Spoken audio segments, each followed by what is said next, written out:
Amanda Carter and her sister were out on the town celebrating her 22nd birthday.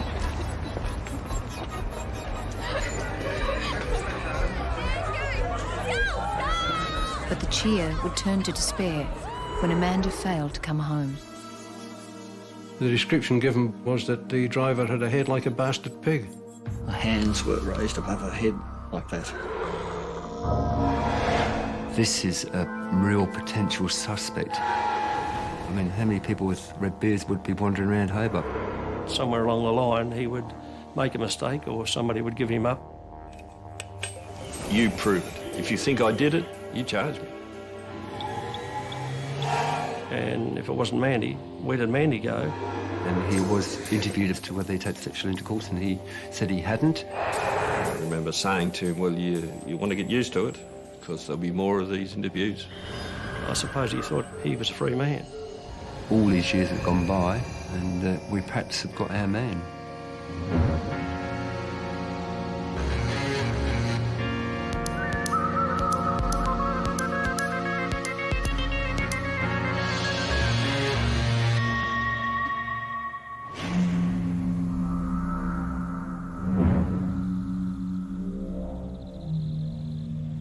When Amanda Carter disappeared, her killer thought he'd got off scot-free, but he hadn't considered the future.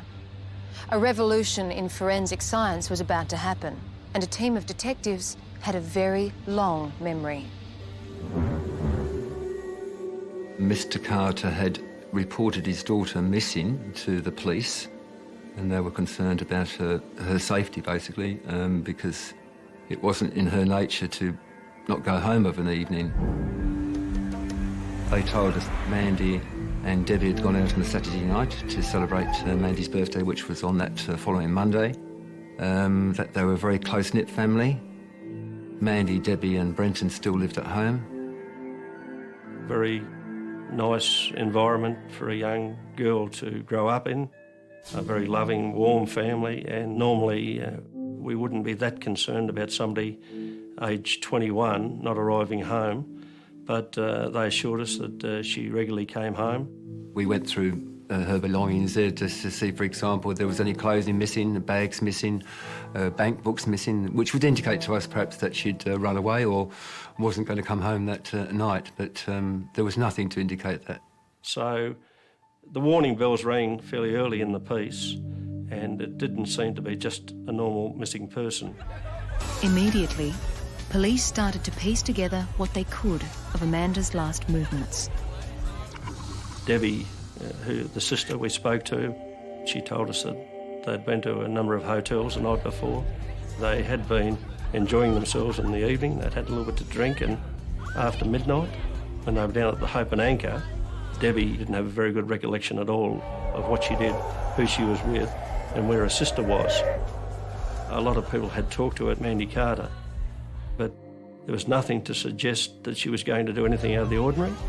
Everybody that we spoke to that knew her said that they thought she would go home by taxi, and that was her usual method of getting home. So we started making inquiries with taxi companies just to ascertain as to who was working that night. I was driving cab 99 in and around the Hobart area. It was a rather busy night. I told police that I'd seen a figure hunched up in the doorway of the old CML building at around about 2:45, 3 o'clock in the morning. In fact, a number of taxi drivers reported the same sighting. Nobody could say for sure that was Mandy Carter. A lot of people said it looked like her, and it seemed a logical taxi rank for her to go. However, the times of the sightings varied between 1:30 and 3:30 a.m. But about 3 taxi drivers said that they saw a yellow taxi at the front of the cab stand and in the area where this girl was sitting on the steps. One of the taxi drivers had seen a taxi driver go up to the CML steps and pick up a handbag and throw it into the taxi. This taxi was right in front of him, so he identified that taxi, and it was cab 58. 58's picked up a handbag. That was obviously an avenue of inquiry we wanted to seriously look at, because Mandy had a handbag with her. So there was a possibility that this handbag belonged to Mandy Carter. One cab driver even suggested to us that he thought that the girl sitting on the steps actually got into that cab and the cab drove away. Now, if that was the case, we may have Mandy Carter leaving the CML steps, and it was important that we get hold of that taxi driver as soon as possible. Amanda Carter's 22nd birthday dawned. She had been missing for 24 hours. Police began searching Hobart for any sign of her. They were also on the lookout for a yellow cab, number 58. The yellow cab was owned by a fellow called Wayne Highland. I think it was about the only yellow Falcon on the road at the time as a taxi. And about 5 o'clock, we actually found him out at the airport. So John Blue and I went out there immediately, found Highland with his cab, and when we opened the boot, we found a handbag in the boot. He told us that he'd found it at the CML steps on the Saturday night, Sunday morning, and he had intended to hand it into the cab office, which he hadn't done. If she's got Mandy's handbag in the car, well, there's a potential that Mandy was in here as well. So he must know something. We thought this is a real potential suspect. Amanda Carter had been missing for 48 hours when police found what they believed was her handbag in the boot of a yellow taxi. That taxi was impounded, and the driver, Wayne Highland, was now being questioned. We spoke to Highland at the police headquarters. He told us that Saturday night, Sunday morning, he'd been at the GPA. He'd spoken to a female there who has been sitting on the steps and asked her if she wanted a cab. She said she didn't, and she was waiting for a friend. He then got back into his cab and drove round to the cab rank in Murray Street outside Myer. He got a fare there out to Windermere.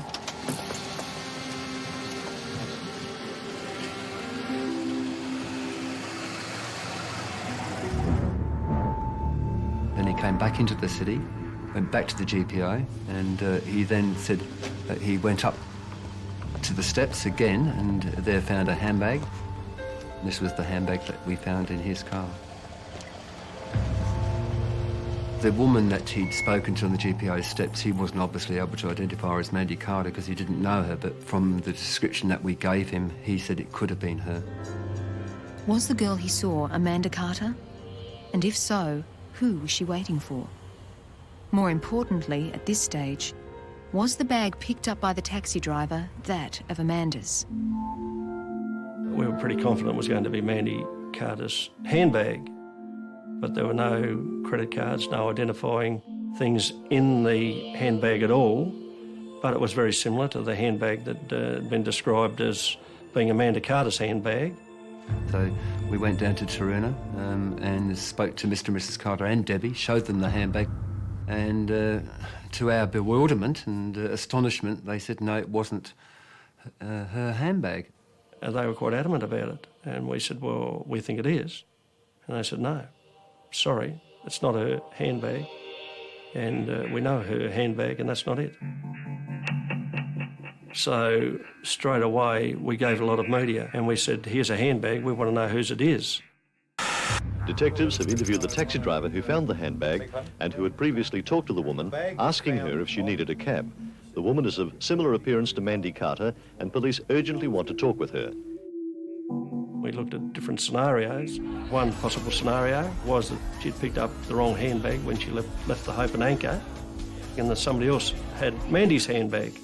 But if that was the case, nobody came forward with Mandy's handbag. Another scenario was that Mandy Carter wasn't on the CML steps at all, and that it was some other female, and who was she? And if it wasn't Mandy, where did Mandy go after she left the Hope and Anchor?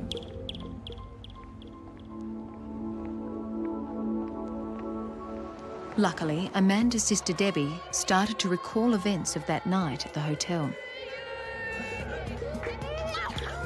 Debbie was able to recall that she and Amanda departed from the Hope and Anchor Hotel the early hours of the 27th in company with two male companions. They accompanied these two unknown men up Macquarie Street. We think that they walked separately, Mandy walking with one male and Debbie walking with the other male. She believed that when they reached the mall area, they parted, and she assumed that Amanda was going to the taxi rank to catch a taxi en route home. So it was absolutely essential we identify these two men, because it may well have been that Mandy had gone with this man and that he was the person responsible for her disappearance. We had various descriptions, but in essence they were people that were in their 20s, and one was described as a man with a beard. We're very lucky in some sense because one of the guys had a bright red beard. So, you know, basically we plastered the media with calls of help to try and get these guys. As far as we knew, she may well have gone with them, and she may not have been on the taxi stand at all, or she may have been on the taxi stand and then decided to leave with one of those two fellows, and she may be still with them. This could well have been the person the taxi driver had said Amanda had been waiting for. Okay, I'm waiting for someone. But like the owner of the bag, the bearded man didn't come forward. Last night, the Hobart Police Headquarters switchboard was jammed with calls immediately after the Attorney-General, Brian Miller, announced on television that the state government had offered a reward of up to $10,000 for information on Miss Carter's whereabouts. Wild rumours began circulating, with Amanda sighted all over Australia. We had a report that she may have gone to Cairns with an ex-boyfriend. There was people saying she was a drug runner. We had reports that she was at Swansea on the east coast of Tasmania in a log truck. She'd gone to Queensland with a bikie gang. We had various clairvoyants ringing up and saying, well, we can tell you where she is, and all these ridiculous propositions that one way or another you've probably got to follow up, because you've got to be in a position to say, yes, that's been followed up and we're satisfied there's nothing in it. For Mandy's father, Don Carter, the past week has been desperate. Anybody who could throw any light or has seen anything that may be a bit unusual, just to come forward and tell the police. You've got some information for me, have you? After about 6 days of the investigation, we received an anonymous call at police headquarters to say that 3 well-known criminals had left the state on the Sunday afternoon. She went missing on the early as a Sunday morning, and that they'd left the state and she'd gone with them. And they had left, and they were due to report on bail conditions on the Monday. And on the Monday they didn't report for bail conditions. We thought that that was a real possibility, that perhaps she'd gone with them, that she may have been abducted. Amanda Carter had been missing now for over a week. Police had information she may have been abducted by 3 known fugitives who had fled the state. We received a call from the police in Mackay in North Queensland, and they said those fellows that absconded bail in Tasmania, we've found them in a stolen car in Mackay and we've got them in custody. I went to Queensland, and after interviewing them all, I was quite satisfied that they weren't involved in the disappearance of the girl. They even admitted committing a crime on the Saturday night that she went missing, and in fact they were terrified that they were looked on as key suspects.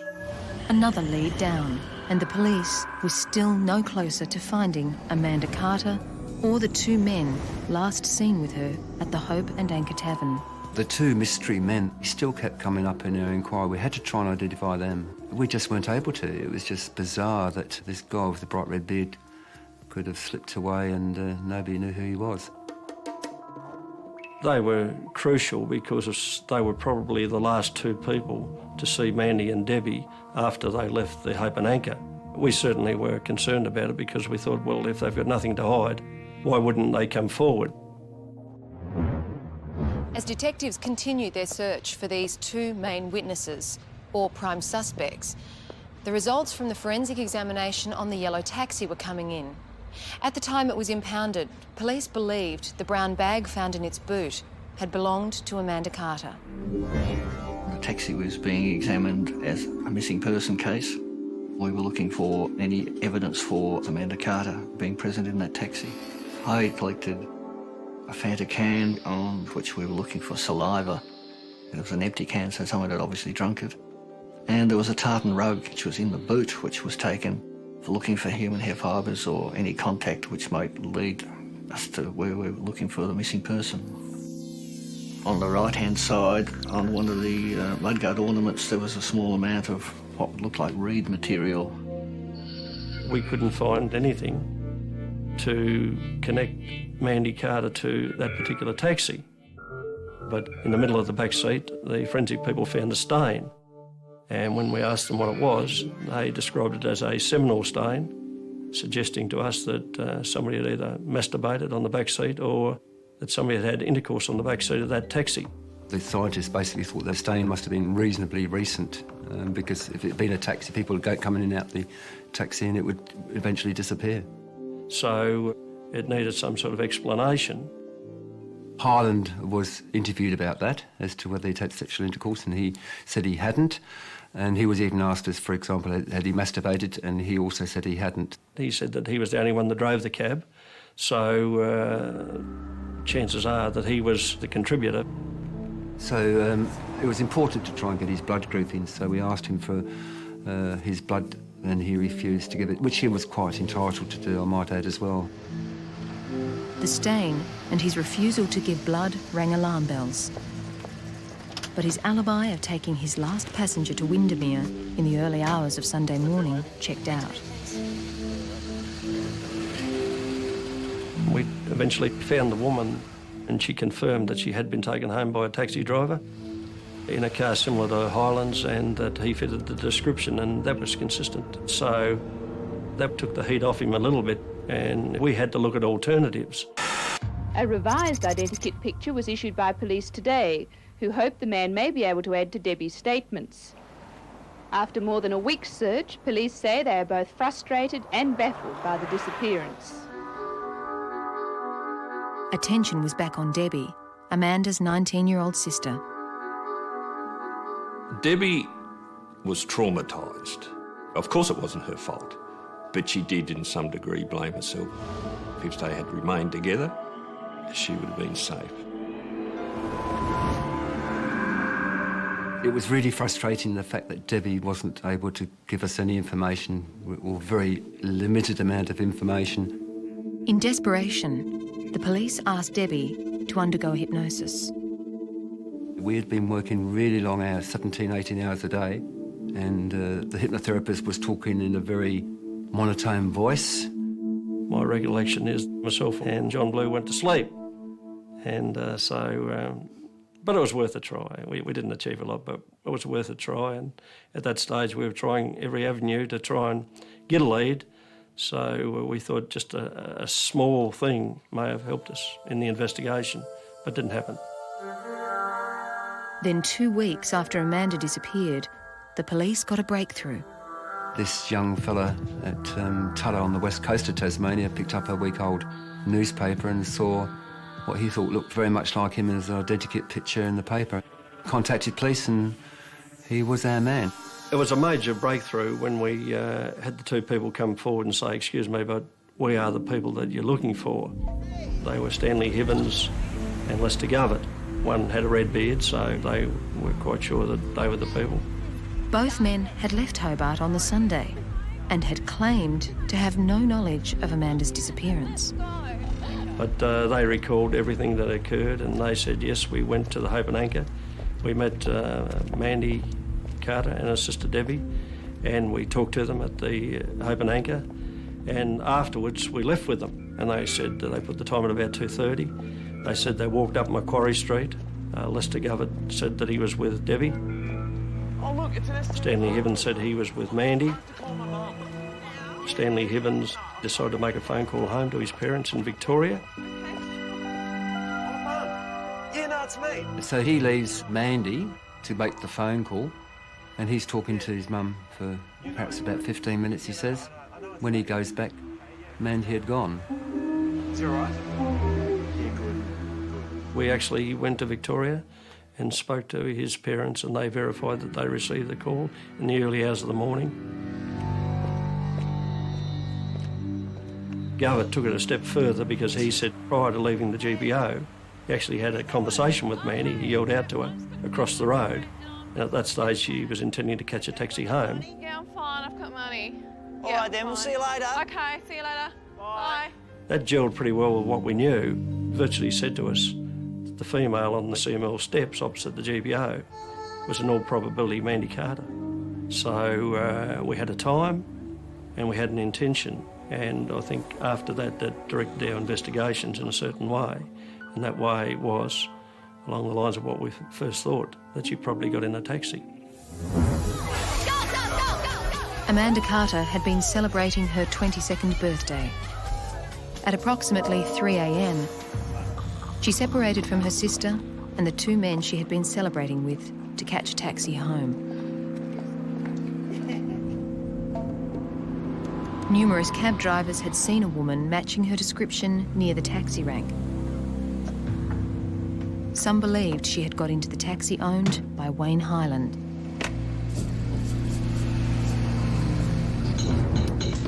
We were aware that Highland had previous convictions for assault and stealings and burglaries, but nothing of a serious nature.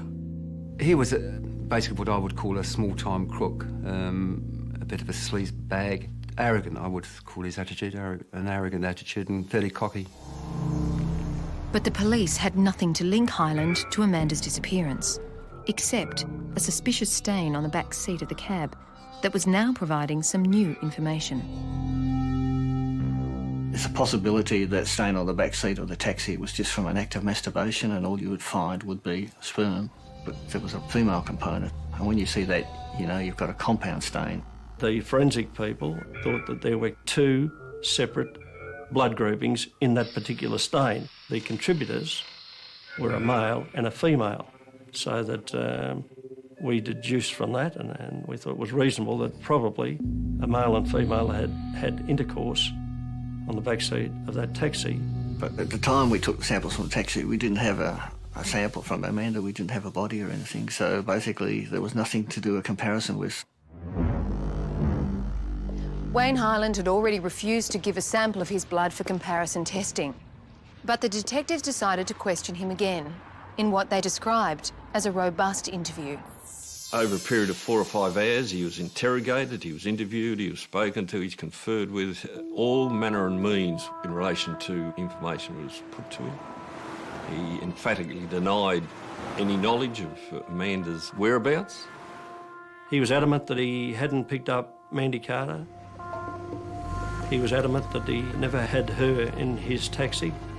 He still couldn't explain the stain on the back seat. How did the seminal stains appear on the rear seat of your vehicle, be it a taxi or a private vehicle? And he says, I've got no idea. Who did you lend the vehicle to? Has anyone else been in possession of the vehicle? All those type of questions. He had the opportunity to say, yes, I loaned it to a guy, I can't remember his name, he's a mate, he wanted to borrow it for a couple, but he didn't say that. He answered every question, gave an answer, but I had no doubt that he was telling lies, but we couldn't move him. He admitted what he had to admit to us. He didn't volunteer any extra information other than what he thought we knew. I was just convinced, I had that gut feeling that he was responsible for the disappearance of Amanda Carter. Police closely looked at Highland's movements from the time he had taken the fare to Windermere and then picked up the brown bag at the steps where Amanda Carter had been seen. He said after that was when he finished duty, he had filled up his cab and then went to sleep at Windermere Beach.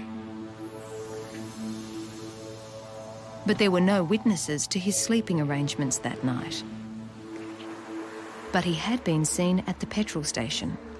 2 other taxi drivers saw Gerald Wayne Highland, the cab driver, known as Wayne Highland or Fatty Wayne, at the service station, and he appeared quite nervous and jumpy, and they asked him what was wrong. And at one stage he told another taxi driver to piss off. Piss off! This was about 3:30 a.m. and the station was only minutes from where Amanda Carter had last been seen at the taxi rank.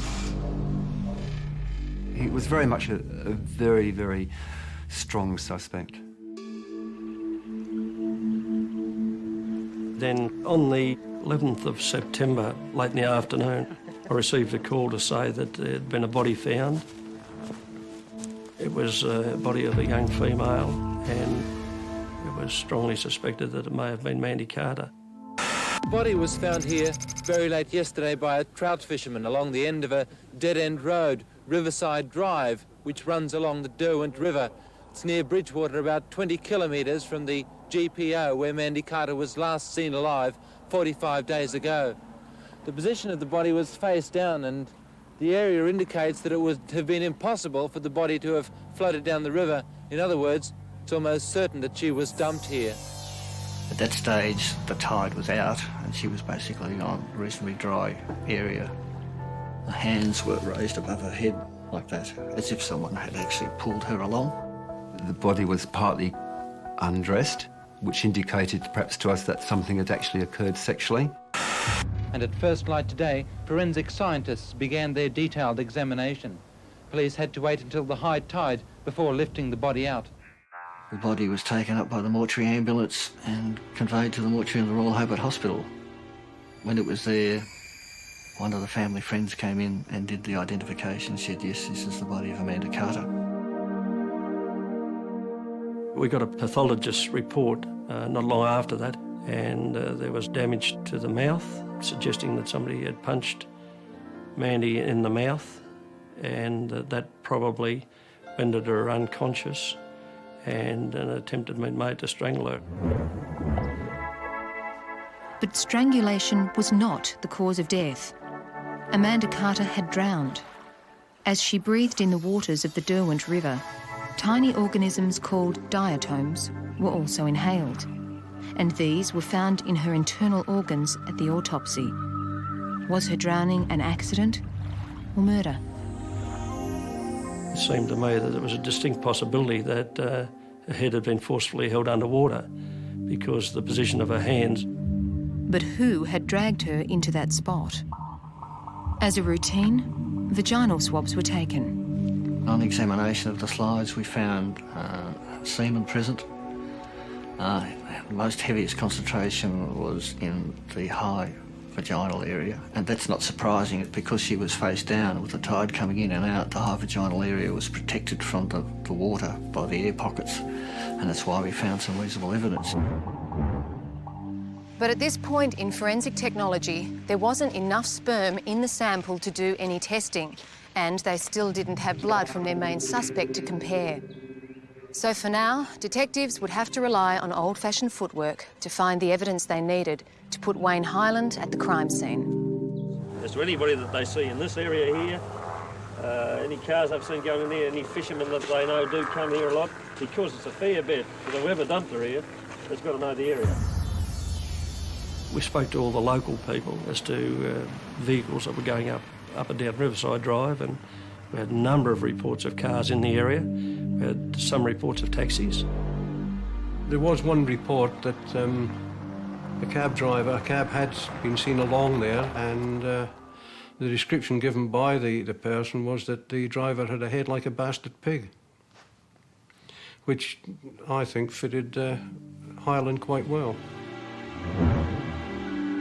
When Mandy Carter was last seen alive after going to a disco on July the 27th, she told friends she was going to take a taxi home. Well, we at least know now in which direction the offender has taken her. There doesn't seem to be any doubt that she's been driven to this area.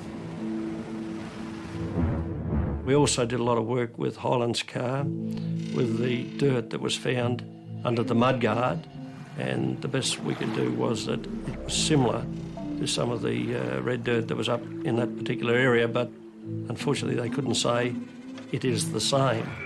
And the grass was similar to some of the grasses that were in the general Bridgewater area, so we couldn't definitively say, yes, that grass or that dirt came from that area just north of Riverside Drive. It was frustrating because we were very keen on solving this through forensic science. We thought that forensics could tell us something. We thought that we would get something from that crime scene that would link us to Highland, but we didn't. The best we did from the crime scene Well, some of the witnesses had said that they saw a cab coming and going and a description of a person in a cab that generally fitted Highland. So once again, police questioned him. But this time, they took him out to the crime scene. He agreed to do this. He was very pleasant. The idea of taking him at night was to obviously catch him off guard. We spoke to him there and he, at that stage, said yes, he had been there. He said, yes, I've been here quite often fishing, drove the taxi in this area, and, well, you've got to accept that because it's an area where you would go fishing and an area where you'd drive your taxi. But he was adamant that he hadn't gone up there on the night in question, that he hadn't taken Mandy Carter, and I can't tell you any more about it than what I've told you the last 2 or 3 times you've interviewed me. We had a circumstantial case and I knew it, and I suspect that he knew it, and he wasn't giving too much away. He didn't move. You prove it. If you think I did it, charge me. He then claimed he was being harassed. I suppose to some extent he was, but I don't call it a harassment. It was an investigation and had to continue. And I remember saying to him, well, you want to get used to it because there'll be more of these interviews. Because we made it quite clear to him that we had no doubt in our mind and in the minds of all the other detectives that he was responsible for the death of Amanda Carter. 8 months on, the inquest into Amanda's death was underway, with most of the attention focusing on the seminal stain in the back seat of the taxi. The swab from the back seat of the taxi showed both Group A and Group B, but it was very difficult to allocate whether the female component was A and the male component was B, or whether the female component was B and the male component was A. Blood from Amanda's body had been classified as Group A, but the red cells were broken down and the result was suspect. To confirm that the sample result that we got from Amanda Carter was a true A, we then examined the blood from the family. We established within a reasonable probability that her blood group type was A. So the A component on the back seat of the taxi could have been Amanda's. But was Wayne Highland's blood Group B? Now, the problem we'd had all along was that Highland had refused to give us a sample of his blood. So we devised a bit of a plan after talking to John Presser, who said that he could get blood groupings from cigarette butts, saliva in cigarette butts. I gave him a cigarette out of my own packet and watched what he did with the stub. And I got hold of the finished cigarette and put it into an exhibit bag, and from that, forensic people were able to determine his blood grouping from his saliva. The conclusion was that his blood grouping was the same as one of the blood groupings that was in the seminal stain.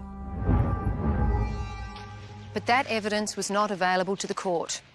At the end of the proceedings, all that could be noted was that a female with blood group A had intercourse in that taxi. It didn't exclude Amanda, but it wasn't 100%. I couldn't determine to the satisfaction of the magistrate that Amanda Carter had actually been in that taxi. The coroner gave an open finding that the 22-year-old's death was by drowning caused by persons unknown. So we basically put the evidence in the deep freeze and sat on it until we could find some better way of working out what the evidence could tell us.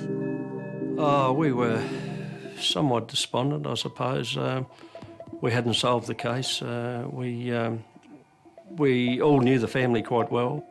We'd constantly said to them, we'll solve this case. We think we know who did it and we'll solve it. But of course, at this point in time, we hadn't solved anything. But in 12 years' time, things would be different, and Lupo Prinz and his antagonist would meet again. After a night out on the town, celebrating her birthday, Amanda Carter never made it home. 6 weeks later, her body was found dumped on the banks of the Derwent River. Police were convinced that Wayne Highland was responsible for her death. The stain on the back seat of his taxi indicated that Amanda might have been there, but it wasn't definitive. We always worked on the theory that perhaps one day we would be able to analyse that material, and it might tell us a lot more than 2 blood groupings, which is what it was telling us in 1980. And we were hoping that somewhere along the line, Wayne Highland would make a mistake, or somebody would give him up, or something would happen. That wish came true. 13 years after Amanda disappeared, there was a revolution in forensic science. We became aware of something called DNA that had been applied in criminal cases in the UK, which was able to tell you a lot more than blood groupings. It was like a genetic fingerprint. That was very exciting for us because we thought that there may be a possibility it could yield a profile of possibly the people who were contributors to the seminal stain that we had. Swabs from that stain and Amanda Carter's blood were now taken out of the deep freeze and sent to a scientist in Melbourne for testing. Could this cold case now be solved? He got a result from the swab from the back seat of the taxi that showed that Amanda Carter contributed to that stain. And the probability that it is her is 1 in 140,000. It meant that statistically speaking, there was a strong probability that her DNA was in the seminal stain. In other words, he was virtually putting her in the taxi. This was really exciting stuff. I mean, you know, all these years have gone by, and we perhaps have got our man. It was time to catch up with their favourite suspect, now living in Melbourne. He thought the local detectives brought him in to discuss some issues connected with a bogus charity scam he was involved in. Then Lupa Prinz entered the room. He saw us and his face went quite grey, actually, and he was shaking, and I said, "Remember me?" As you're aware, I'm Superintendent Prinz. This is Detective Inspector Blue. Been promoted since? I have been promoted, yeah, a few times, actually. And, after that, we exchanged pleasantries, I suppose you could say, and we put all the allegations to him once again. Could you have had intercourse with somebody on the back seat of that taxi? On that day, I've no idea. About that time? No, I don't remember. Have you ever masturbated in the back seat of your taxi? The taxi that you had in 1980? I don't recall. Could you have done? Possibly, I don't know. It's a long time ago, I've got no idea. No, but I mean, you would know. I mean, I think most people would know whether they've masturbated in the car or not. Oh, I really can't remember. Did you assault Amanda Carter? No, I didn't. Did you kill Amanda Carter? No, I didn't. The forensic evidence was then put forward. Forensic tests indicate that the stain contained a mixture of both sperm and vaginal fluid. Those tests indicate also that part of the stain is consistent with what we call the DNA profile of Amanda Carter. Can you offer any explanation for that? No, I can't. Are you quite sure that on no occasion that you had sex with Amanda Carter on the back seat of your taxi? Positive. Would you be prepared to provide a sample of your blood for scientific analysis? I had the same question 10 years ago and I was told not to give it then, so I don't see why I should now. I don't know. I'd have to see a lawyer before I do anything about it. Is there anything else, Mr. Holland, that you want to say about this particular investigation? I've just about had enough of it. You haven't let up on me. As I said then, you hounded me. Looks like you're going to do it again. I had nothing to do with her going missing or a disappearance or a death or anything else. I understand the position you're in too, but I don't know why you've got to pick on me. I think he was conscious then that the investigation was ongoing. I suppose he thought after going to 2 different states and 13 years down the track, he was a free man. He thought that the police wouldn't chase him anymore and he'd got far enough away, but the fact is he hadn't. At the end of the day, we charged him and we extradited him back to Tasmania. I rang Don Carter and I told him that the family were very relieved that finally, after all those years, that he'd been charged. Once arrested, police finally had the authority to take a sample of Wayne Highland's blood. And there was no surprise. His DNA fingerprint was clearly seen in the compound stain from the back seat of his taxi. Gerald Wayne Highland has pleaded not guilty to the murder of Amanda Carter on or about July 27, 1980. Crown Prosecutor Damien Bugg told the jury his case would involve evidence based on DNA testing far advanced to the forensic tests available at the time of the original investigations. The trial proper began this week, but today it took an unexpected twist. About 3 days into the trial, Damien Bugg rang me at home. I think his words were, "You've got him, mate, you finally got him." And I said, "What do you mean?" And he said, "Look, this is the situation. They've approached me and they're offering to plead guilty to manslaughter." The murder charge was then read out again, and after hearing it, Highland said, "I'm not guilty of murder, but I am guilty of manslaughter." The Director of Public Prosecutions, Damien Bugg, told the court Highland tried to undress Miss Carter in the back of his taxi while she was dozing off. The facts for the prosecution were that Highland had been working that night in his cab, that he'd gone to the CML cab stand. Amanda Carter was on the steps, that she probably got in the taxi and fell asleep. He got out of the taxi and picked up the handbag that was still sitting there where she was. He drove to North Hobart, and that's when he was seen by the other taxi drivers at the service station in North Hobart. Piss off! He then continued on out to Bridgewater, and he went to Riverside Drive.